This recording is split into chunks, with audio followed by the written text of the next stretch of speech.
শিগগিরই দেশের মাটিতে ফিরছেন বিএনপির ভারপ্রাপ্ত চেয়ারম্যান তারেক রহমান। বুধবার পটুয়াখালী জেলা বিএনপি সম্মেলনে যোগ দিয়ে নিজেই এই প্রত্যাশার কথা জানান তিনি।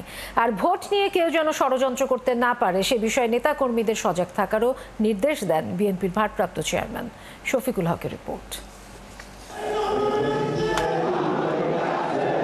দীর্ঘ 23 বছর পর পটুয়াখালী জেলা বিএনপির সম্মেলন করল বিএনপি, যেখানে আগামী 2 বছরের জন্য নেতা নির্বাচন করলেন 1511 জন কাউন্সিলর। কাউন্সিলে লন্ডন থেকে ভার্চুয়ালি যুক্ত হন দলের ভারপ্রাপ্ত চেয়ারম্যান তারেক রহমান। বড় রাজনৈতিক দল হিসেবে আমাদের দায়িত্ব বড়।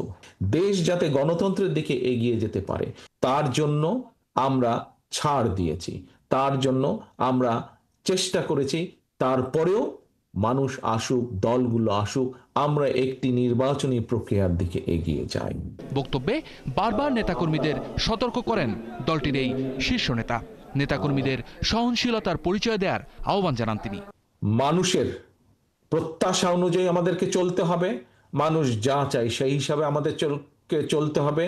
গণতন্ত্রের ভিত যাতে শক্ত ভিত্তির উপরে রচিত হবে সেই ব্যাপারে আমাদেরকে সচেতন থাকতে হবে, কাজ করতে হবে এবং আমাদেরকে আইন নিজের হাতে তুলে না নিয়ে প্রশাসন আমাদের সহযোগিতা চাইলে প্রশাসনকে সহযোগিতা করতে হবে, যাতে করে এলাকার মানুষের জান মালের নিরাপত্তা ঠিক থাকে।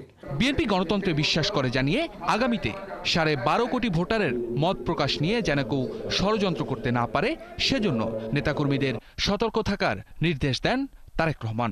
আমরা চাই বাংলাদেশে যে 12,50,00,000 মতন ভোটার হবে আগামী দিনে, তারা যেন ব্যালটের মাধ্যমে তাদের মতামত প্রকাশ করতে পারে।